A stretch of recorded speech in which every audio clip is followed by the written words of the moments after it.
So character బట్టి modulation, character బట్టి ఇప్పుడు నేను ఉన్నాను, నేనే బందర ಇಲ್ಲಿ ಒಬ್ಬ మాత్ర సాయితానే అని కేజీఎఫ్లో చేశాను. అది నా వాయిస్ కాదుగా, నా వాయిస్ ఇది కదా. అది ఎక్కింది బాగుంది, ఇది ఎక్కడ ఇంకోటి ఎక్కలేదు voice. It is not the way. Character బట్టి చేస్తూ ఉంటాం. శకుని ఏంటంటే శకుని ఆయన ఒరిజినల్ శకుని ఎలా ఉండేవాడు ఎవడు చూడలే, కానీ శకుని అనేసరికి ఆ పాచికలకి పితుహో అని ఆ పర్ఫార్మెన్స్ చేస్తేనే శకుని రైట్ కదా. రాయలసీమలో నేను నిజంగా చెప్తున్నాను, రాయలసీమలో పబ్లిక్లో తొడగొట్టిన ఎవరిని చూడలే. వాళ్ళు ఊర్లో ఏం కొట్టుకుంటారేమో తప్ప, కానీ సినిమాలో బాలయ్య పాట చిరంజీవి పాడండి ఇంద్ర అని చూసాం. ఎన్టీఆర్ పాటను కొడుతుంటే అది చెత్తని చూసాం. అది that's the way it goes. ఆడియన్ని మనం ఏదైనా సినిమా అనేది ఎనౌన్స్ చేయడమే కదా. ఒరిజినల్గా జరిగినట్టు ఒరిజినల్గా తీస్తే ఎవరు ఏ పుస్తకాలు కూడా చూడరు. ఆ ఎనౌన్స్మెంట్ ఉంటే, ఆ సినిమాటిక్ ఉండి, ఆ పర్ఫార్మెన్స్లు అవన్నీ it will add for the film audience to repeat to see the film. మీ విషయంలో ఇంకొక ఆ మూమెంట్ అనేది కూడా మన ప్రేక్షకులకు అందించింది ఏంటంటే, అఖండ మూవీలో మీరు మనలో అంటే అక్కడ బాలకృష్ణ గారిని ఎలివేట్ చేసి ఆ డైలాగ్ ఒకటి ఉంటుంది సార్. దాని తర్వాత వచ్చే షాట్ ఒకటి ఉంటుంది సార్. లిటరలీ థియేటర్స్ అన్ని ఎరప్ట్ అయిపోయాయి. ఆ కైండ్ ఆఫ్ మూమెంట్ అనమాట. మీరు ఆ వాయిస్తో మీరు చెప్పడం కానీ అమ్మా, మేము పలుకుతే భూతాలే పలుకుతాయి. అదే ఎగ్జాక్ట్లీ సార్. నేను పలికితే భూతాలే పలుకుతాయి, ఆయన పలికితే భూతనాథుడే కదులుతాడు అంటారు. తర్వాత ఇంకొకటి కూడా ఉంటుంది సార్.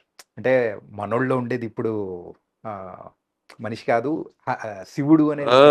అవునవును, నాకు కరెక్ట్ రావట్లేదు. చాలా అయిపోయింది కదా, అయిపోయింది. 2 కూడా ఎలా ఉండబోతుంది సార్ అఖండ 2? అంటే 1 కంటే ఎక్స్ట్రాడినరీగా ఉంటుంది 2.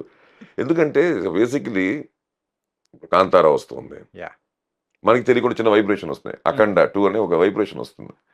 ఇవి ఏంటంటే ఆల్రెడీ 1లో అంత విషయం ఉండడం వల్ల ఆల్రెడీ చేసిన వాళ్ళు 2 చేస్తున్నారు, అదే చేసిన వాళ్ళు 2 చేస్తున్నారు కాబట్టి ఇంకెంత జాగ్రత్త. అది భయపడగారు చెప్పాలా, చాలా జాగ్రత్త. అది వాళ్ళిద్దరు కాంబినేషన్, వాళ్ళన్న ఇదేను బోయపాటి గారిది. ఇంకా అసలు అది పూనకమే థియేటర్లో చూసుకోండి అంతే. ఈసారి దసరాకి మొత్తం బాగుంటాయి. అంటే 1980స్లో ఆ టైంలో ఖైదీ సినిమా చూసేటప్పుడు మీకు వచ్చిన ఆ ఫీల్ ఇప్పుడు మళ్ళీ విశ్వాంబరావులో చిరంజీవి గారితో చేస్తున్నారు, ఎలా అనిపిస్తుంది సార్? అంటే అన్నయ్యతో నేను కెమెరా అసిస్టెంట్గా చేశాను. ఆజ్ కా గుండారాజ్ అంతా కెమెరా అసిస్టెంట్ అన్నయ్యతో. ఏ మూవీకి సార్? ఆజ్ కా గుండారాజ్ అని మన Hindi Gentleman Hindi. Okay, Gentleman Hindi. Aaj Ka Goonda Raj Gang Leader Hindi, sorry Gang Leader. Okay. NNCP డైరెక్షన్లో అంతేనా? అంతే. ఎన్ఎన్సిపి గారి డైరెక్షన్లో జరిగింది. అంతే. తేజాబ్ చేశారు కదా, ఆయన డైరెక్షన్లో. పిఎస్ ప్రకాష్ గారి కెమెరా, నేను ఆపరేట్గా చేశాను ఆ సినిమాకి. ఇంకా అంతకు ముందు కూడా పరిచయాలు ఉన్నాయి ఇంట్లో మాకు, అన్నయ్య ఫ్యామిలీతో కానీ బాగా. అలా అలా అలా అలా అలా అలా కొంచెం కొంచెం కొంచెం కొంచెం కొంచెం కొంచెం కొంచెం కొంచెం ఏమైపోయిందంటే, మధ్యలో ఇండస్ట్రీలో వచ్చిందని డైరెక్టర్ అవ్వడం, ఇంకా అలా అలా కలిసి బాగా ఉండింది. కానీ నేను ఎప్పుడు అన్నయ్యతో, టు బీ ఫ్రాంక్ విత్, అన్నయ్యతో నేను యాక్ట్ చేస్తాను, ఎందుకు నేను యాక్టర్గా చెప్పలేదు, ఎప్పుడైనా డైరెక్ట్ చేస్తానేమో అనే ఒక ఫీలింగ్ ఉండేది తప్ప, యాక్టింగ్ అన్నది నేను నిజంగా ఊహించింది అన్నయ్యతో. అంటే అన్నయ్యతో చేస్తే చాలరా అన్ని ఆర్టిస్టులు ఒక 100 మంది దాకా నేను చూసుంటా నా లైఫ్లో. వేషం ఏది నేను చెప్పేది, చాలా మంది లైమ్ లైట్కి వచ్చిన ఆర్టిస్టులే, లైమ్ లైట్లో ఉన్నప్పుడే చెప్పిన మాటలు ఇవి. అన్నయ్య సినిమాలో ఒక్క నిమిషం పడితే వాళ్ళు ఉంటుంది చిన్నదైనా. అలాగూ సడన్గా నాకు మన వశిష్ఠ ఫోన్ చేసి ఇలాగూ, గురుజీ వేషం ఇది, గురుజీని పిలుస్తున్నాను, వేషం ఇది అన్నాడు. ఏంటండి నాకు అప్పటికి ఆ హీరో చెప్పట్లే, ఎవరు మెగాస్టార్. ఫస్టే ఐ వాస్ థ్రిల్డ్ అనుకున్నా. కట్ చేస్తే అన్నయ్య ఎంట్రీ, నా ఎంట్రీ ఒకేసారి లొకేషన్లో. ఇది షెడ్యూల్ కూడా బిగినింగే, సినిమా బిగినింగ్ మాతోనే స్టార్ట్ అయింది. ఓకే, వెళ్తే ఆ క్యారెక్టర్ అక్కడ చూస్తే మా ఇద్దరికే మొత్తం జరుగుతుంది work. I felt very happy. అన్నయ్య అయితే అల్టిమేట్ అండర్స్టాండింగ్ కానీ స్పాట్లో ఎక్కడ ఇంత ప్రెషర్ ఫీల్ అవ్వం. అన్నయ్య రజనీకాంత్ గారి దగ్గర కూడా అంతే, రజనీ సార్ దగ్గర కూడా ఇంత కూడా అసలు ఏంటో ఇంకా మనమే కొంచెం ఎక్కువ చేస్తున్న ఫీలింగ్ ఉంటుంది ఎండ్ ఆఫ్ ది డే. నాకు మనం కొంచెం ఎక్కువ చేసినట్టున్నాయి వాళ్ళ స్పాట్లోనే, ఎందుకంటే అలా ఉంటారు ఆయన. ఓకే. అన్నయ్య కూడా అంతే, వాళ్ళ అన్నయ్య కూడా అంతే. అస్సలు మాకు హరిహర వీరమలు కూడా పవన్ కళ్యాణ్ గారు అంతే. కాకపోతే మొన్న చేసిన షెడ్యూల్లో పాపం ఆయనకి ఎక్కడ టైం ఉండేది టైం పాపం. అక్కడ కూడా టు బీ ఫ్రాంక్ అండి, స్పాట్గా ఆయన ఎంటర్ అయ్యేంత వరకే మేము డిప్యూటీ సీఎంలో చూసాము ఆయన. అంటే ఆ హోదా కానీ ఇది కానీ ఎందుకు ఉంటుంది కదా, ఇట్స్ ప్రోటోకాల్. అంత పోలీసులు గీలీసులు జనం కార్స్ పిఎస్లు గీఎస్లు అందరూ వచ్చేవారు. ఇది బయట ఎందుకు మేము క్యానోన్ దగ్గర ఉంటాం కదా ఆర్టిస్టులు కాదు, మిగతా అందరూ లోపల ఉంటారు షూటింగ్ స్పాట్లో, మేము క్యానోన్ దగ్గర ఉంటాం. వచ్చినప్పుడు మేము ఉంటాం, ఆయన వస్తున్నాం చూస్తాం కదా క్యారవన్ నుంచి. అదే ఆయన రెడీ అయిపోయి క్యారవన్ దూరంగా ఉంటుంది, వెళ్ళిపోయి క్యారవన్ రెడీ అయిపోయి వీళ్ళందరూ ఇట్టుంటారు పోలీసులు అందరూ, ఆయన కొంచెం క్యారవన్ అక్కడ వరకు వెళ్ళిపోయి అట్నుంచి ఆయన లోపలికి వచ్చేయచ్చు. ఆయన లోపలికి వచ్చినా మేము వెళ్ళిపోయేవాళ్ళం. వన్స్ పవన్ కళ్యాణ్ గారు ఎంటర్ అవ్వడము మాకింత కూడా ఇప్పుడు ఈవెంట్లు జరుగుతాయి కదా, అస్సలు అలాంటివి ఏమీ లేదండి. ఓకే. నాట్ ఓన్లీ యాక్టర్స్, మా వరకు రారు, ఎందుకంటే మేము మేకప్లు గీపులు ఉండవు. చిన్న టెక్నీషియన్స్ కూడా ప్రాబ్లం లేదు, ఎవరికి వాళ్ళు హ్యాపీగా రిలాక్స్గా లైక్ అంతకుముందు ఎలాగైనా హీరోగా వచ్చి చేసి వెళ్ళిపోయేవారు. నిజం చెప్పండి, అంతకంటే సింపుల్గా వచ్చేసి వెళ్ళిపోయారు. ఓకే. దానికంటే సింపుల్గా చేసుకెళ్ళిపోయారు ఇక్కడికి వచ్చి. అసలు లోపల అట్మాస్ఫియర్ వచ్చేది కాదు లోపలికి. ఇది గవర్నెన్స్ లేకపోతే ఏం లోపల నేను చూడలే. ఏదైనా ఉంటే బాబు ఆయన చేసుకునేవారు కాదు. వెళ్ళి చిన్న టెంట్ ఉంటుంది, లోపలికి వెళ్ళిపోయి కూర్చొని వాళ్ళు పిఎస్లతో మాట్లాడారు. బయట వరకు వచ్చారు, బయటకు వస్తే మా అందరితో మాట్లాడేవారు, మా అందరితో సరదాగా ఉండేవారు. పెద్దవాళ్ళు అంటుంటారు చూడండి సార్, ఏదైనా సమస్యలు ఉంటే బయటే, అంటే ఇంటి బయటే పెట్టేసి ఇంట్లోకి రావాలి అనే కైండ్ ఆఫ్ లో. సో సినిమా అనేది లాగా. అవును, అంతే కదా. ఎందుకంటే ఇది సినిమా. ఇప్పుడు ఆయన కంఫర్ట్గా ఉండాలి, మేము కంఫర్టబుల్గా ఉండాలి. మేము కంఫర్టబుల్గా ఉంచుకుంటూ ఆయన కంఫర్టబుల్గా చేసుకోవాలి మేము. ఎందుకంటే టోటల్గా అక్కడ ఇప్పుడు ఇంటర్వ్యూ మీరే నేనే. బట్ అక్కడ అలా కాదు కదా, నేను అబ్దుల్లా అయితే ఆయన హరిహర వీరమల్లో. Makes lot of difference. అక్కడ పర్ఫామ్ చేయాలి, యాక్ట్ చేయాలి. అక్కడ ఇవన్నీ కనిపించకూడదు, వెనకాల ఉండే ఇవన్నీ కనిపించకూడదు. జనరల్గా కనిపిస్తాయి మనకైతే. మన పాయింట్ ఆఫ్ వ్యూ ఆయన చూడంగానే ఓ డిప్యూటీ సీఎం ఇది అని మనకి మనిషి జనంలో మనిషి అని కనిపిస్తుంది. బట్ ఆయన బిహేవియర్లో దేనిలో ఎక్కడ కనిపించదు. అలాగే ఈ బిహేవియర్ ఉండింది, చాలా బాగుంది. Hats off to him. And comfort అండి, very comfort working all this. నేను చెప్పి అందరు హీరోలతో ఇవాళ ఉండే కంఫర్ట్ జోన్స్ అయితే మాత్రం ప్రాబ్లం లేదు. అందరూ చిన్న పెద్ద అని కాదు, బట్ వాళ్ళైతే ఇంకా టూ మచ్. పెద్దవాళ్ళు అయితే చిన్న వాళ్ళు కూడా చాలా క్లోజ్గా, ఎందుకంటే అందరు everybody knows me personally as a director, as a senior industry man. ఇంకోస్ అందరూ బాగానే ఉంటారు. అంటే మీరు ఇప్పుడు చేస్తున్న మూవీస్ అనేది కూడా అన్ని భారీ బడ్జెట్ మూవీస్. అందులో ఈ మంత్లో రిలీజ్ అవుతున్న కూలీ మూవీ, అందులో కూడా క్యారెక్టర్ చేసినట్టున్నారా? సో ఎలా ఉండబోతుందన్న లోకి గారి మ్యాజిక్? అంటే ఎలా చెప్పాలి అంటే, ఒక ఫుల్ ఫామ్లో ఉండే ఒక అగ్రెసివ్ బ్యాట్స్మెన్ ఫామ్లో ఉన్నప్పుడు ఎలా మన అందరి కళ్ళు ఉంటుందో, ప్రస్తుతానికి యాజ్ ఇట్ ఈస్ లోకి గారి మీద, లోకేష్ కనగరాజు గారి మీద కూడా అందరూ మొత్తం ఇండియన్ ప్రపంచ సినిమా వ్యూవర్స్ అందరూ చూస్తున్నారు. ఎందుకంటే ఈజ్ ఆల్సో ప్యారల్లీ బాక్స్ ఆఫీస్ని దద్దరిల్లిస్తూ వస్తున్నాడు ఒకవైపు. ప్రతి film from his particular language and even pan. దీనికి వచ్చేసరికి ఇట్స్ యాజ్ శివ యాంకరింగ్ చేస్తూ చెప్పినట్టు మొన్న దీంట్లో ఆడియో లాంచ్లో పాన్ ఇండియా కనిపిస్తోంది అన్నాడు.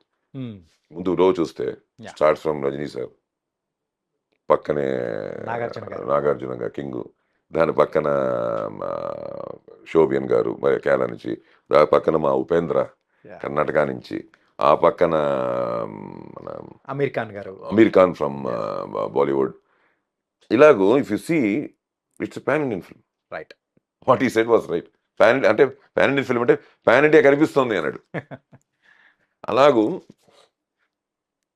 ఇవాళ ఎక్కడికో వేరే, అంటే నేనేంటానంటే 28 స్టేట్స్ అంతేగా. మన ఎంతసేపు ముంబై, మనం నార్త్ నుంచి ముంబై ఒకటి లెక్కేసుకుంటూ ఉంటాం. కానీ ఆ బాలీవుడ్ యాక్టర్ వచ్చేసరికి నాకు తెలుసు 10 నుంచి 12, 13 స్టేట్లు ఓపెన్ అయ్యింది. బికాస్ ఆఫ్ ఆ లోకల్ ఫీల్, ఆ లోకల్ యాక్టర్. కరెక్టేనా? కరెక్టే. ఇప్పుడు మన తెలుగున్న ప్రపంచంలో ఉండే తెలుగు ఎన్ని చోట్ల వెళ్తుందో మన సినిమా, తమిళం వెళ్తుందో, హిందీ ఉంటే ఇంకా చాలా చోట్లకి వెళ్తుందిగా. హ్మ్. సో కంట్రీస్ పెరుగుతాయి. కంట్రీస్‌లో ఆల్రెడీ ఒక తెలుగు అయితే ఒక థియేటర్ అయితే హిందీ అయితే 4 థియేటర్లు రిలీజ్ అవుతాయి ఆ కంట్రీలో. హ్మ్. సో ఇలాగూ ఇట్స్ గెట్టింగ్ ఎక్స్‌పాండ్. దానికి బేస్ ఎంత స్ట్రాంగ్‌గా పడాలి, ఎంత స్ట్రాంగ్‌గా ఉండాలి, అంత ఎక్స్‌పాండ్ అవుతున్నప్పుడు హ్మ్. ఆ బేసే లోకేష్ కనగరాజు. ఓకే. ఎందుకంటే ఇంతమంది పెట్టుకోవడం వేరు, ఇంతమందిని వాళ్ళకి ఇంట్రెస్టింగ్‌గా చెప్పడం వేరు కదా! వాళ్ళ స్టేట్‌లో వాళ్ళ ఆర్టిస్ట్‌లు ఉన్నప్పుడు హ్మ్. వాళ్ళని అక్కడ కూడా కన్విన్స్ చేయడం చాలా కష్టం. చాలా కష్టం. మా కంపారిజన్‌లన్నీ వస్తూ ఉంటాయి. హ్మ్. జనరల్‌గా జరుగుతాయి అవి. అక్కడ హీరో, ఇక్కడ హీరో లేకపోతే అక్కడ ఇంకో చేసినప్పుడు ఇలాంటివి వస్తాయి. ఇక్కడ చూస్తే అందరూ ఆల్‌మోస్ట్ ఆల్ పెద్ద రేంజ్ హీరోలే. హ్మ్. ఉపేంద్ర గారు పెద్ద హీరో అక్కడ. శోభిన్ ఆల్సో బిగ్ ఆయన వేషాలు ఆయన హీరో ఆయన చేసిన 'ఆఫ్టర్ బాయ్స్' యాహ్! తర్వాత ఆహ్, 'నాగార్జున' గారు గాని 'కింగు', నాగార్జున గారైతే అన్నయ్య అయితే యెస్. సూపర్ హిట్లు ఇస్తూనే ఉంటారు మనకి రెగ్యులర్‌గా ఒక ప్లస్ ఆయనకి సంబంధం లేని ఒక యాక్టర్ చేశారు ఓకే. టోటల్‌గా. సో, చూస్తారు మీరు ఎలాగో ఆల్రెడీ చూపించడం మొదలెట్టారు ఆళ్ళు టీజర్‌లు, ట్రైలర్‌లో. నెక్స్ట్ మీరు సినిమాలో చూస్తారు 2:30 గంటల సేపులో. అంటే ఏంటంటే మీ దగ్గర నుంచి అసలు మీరు చేసినది, మీరు ఎలా అంటే విలన్ సైడా? లేకపోతే అదే అదే రజనీకాంత్ అది గారి సైడా? చెప్పకుండా ఇన్ని చెప్తున్నాను కదా! చెప్పకూడదనే. నేను ఆ పాయింట్ కోసం వెయిట్ చేస్తున్నాను. అంత ఈజీగా చెప్పేస్తా. అది చెప్పకూడదని ఇన్ని చెప్తున్నాను పాయింట్లు. కానీ బయట కూలీ ఏంటంటే గురించే చెప్తున్నాను. ఎక్కడి బార్డర్ దాటలేదు నేను. కూలీ గురించి ఇంట్రెస్టింగ్ పాయింట్స్ అని చెప్తున్నా. యాహ్! అలాంటిది ఇట్ స్టార్ట్స్ ఫ్రమ్ లోకేష్ అండి. అలాగే ఇంకా 'రజనీకాంత్' ఆయన హ్మ్. అంతే. ఎందుకంటే నేను ఒక సీరీస్ ఆఫ్ ఎపిసోడ్స్ చెప్పాలి. హుహు. ఆయన గురించి చెప్పడం మొదలెడితే. ఒక ఇలాగ అరగంట, ముప్పావుగంట, గంట కాదు. ఓకే. వెబ్ సీరీస్ లాగా హ్మ్. నాది మీరు ఇంటర్వ్యూ రోజు పొద్దున్నే వచ్చి తీసుకుంటుంటే ఆయన గురించి చెప్పుకుంటూనే వెళ్ళొచ్చు. అంత experience not only we yes. మేము ఒక టీమ్‌గా ఉండేవాళ్ళం. We gained just seeing him. Hmm. ఏమీ లేదు. ఆయన పిలిచి మాకు అడ్వైస్‌లు చేయలేదు. మాకు పిలిచి ఆయన ఏమి నేర్పియలేదు. ఏమి లేదు. ఆయన వచ్చాడు. ఆయన వర్క్ చేసాడు. ఆయన ఎళ్ళాడు. దాంట్లోనే నేను యాస్ ఎన్ యాక్టర్ ఒక 100 పాయింట్లు నేర్చుకున్నా. యాక్టర్‌గా మాత్రమే ఇలా ఒక నేను చేసిన తక్కువ వర్కులు.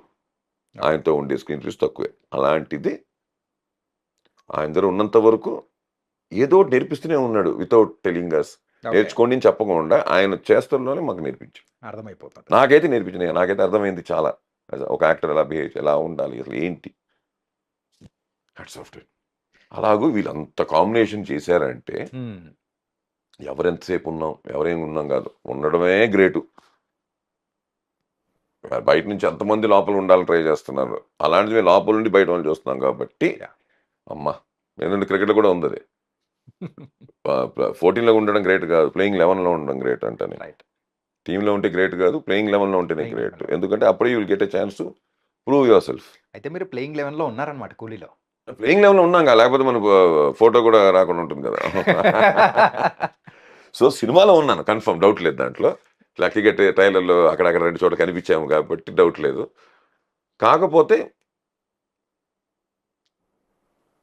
నేను చూసాను. నాకు ఆల్‌మోస్ట్ డబ్బింగ్ కూడా చెప్పాను. ప్లస్ హ్మ్. నాకు లొకేషన్‌లో ఎందుకంటే ఒకే లొకేషన్‌లో చాలా వర్క్ జరుగుతుంటుంది. మా మా మా బ్యాక్ డ్రాప్ అంతా. అందులో నేను లేకపోయినా స్పాట్‌లో ఉండేవాళ్ళం ఎక్కువ. హుహు. ఎందుకంటే మార్నింగ్ ఓ సీన్, మధ్యాహ్నం ఈవినింగ్ ఓ సీన్ అంటే మధ్యలో ఓ సీన్ చేస్తుంటారు. యాహ్! మధ్యలో వెళ్తుంటాం, వస్తుంటాం. కాబట్టి మనకు కొంచెం తంతులు తెలుసు. రామాయణంలో హ్మ్. ఉడత మర్చిపోతారా ఎవరైనా? అలాగూ కూలీలో ఒక క్లోజ్ పడిన ఆర్టిస్ట్ కూడా గుర్తుంటాడు. ఓకే. అది మాత్రం నేను కన్ఫర్మ్‌గా చెప్పగలను. స్క్రిప్ట్ కూడా అలాంటిది. హుహు. ఆ క్లోజ్ వాడికి పడింది అంటే చాలా ఇంపార్టెంట్ అనమాట. ఒక క్లోజే ఉంటుంది సినిమాలో. హ్మ్. కానీ ఆ క్లోజ్ చాలా ఇంపార్టెంట్ అనమాట. ఓకే. అలా లాక్ చేసి ఉంటారు. స్క్రిప్ట్ వైస్ లోకేష్ కనగరాజు గారు. టెరిఫిక్ ఆ విషయంలో మాత్రం. ఓకే. అలాగూ 2 ½ అవర్స్ అటెన్షన్‌లో కూర్చోబెట్టే సినిమా.